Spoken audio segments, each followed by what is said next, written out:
The president is holding these high-level talks against the backdrop of two major wars in Ukraine and the Middle East, which he's struggling to keep from spreading. The hope is that we can de-escalate the tensions. That's really what the president's been trying to do. In a conversation with G7 leaders Sunday, President Biden urged restraint in the Middle East.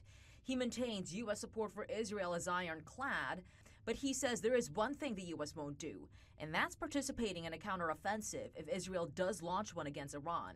Israel is still weighing its response. Right now is when the world must stop ignoring Iran's crimes and take action.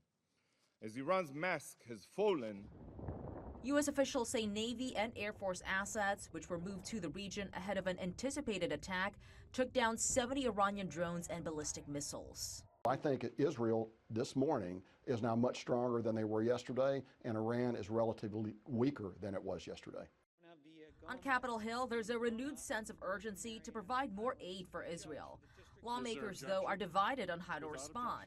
Bipartisan calls are growing for the House to take up the Senate-passed $95 billion foreign aid bill that includes money for Israel, Ukraine, and the Indo-Pacific. I just think we should follow and have Israel's back in the situation. This week, the House is putting 17 bills on the floor to hammer Iran or show support for Israel. It's still possible aid to Israel may be tied to assistance for Ukraine, despite opposition from hardline conservatives. In Washington, Mallory Rivera, Fox News.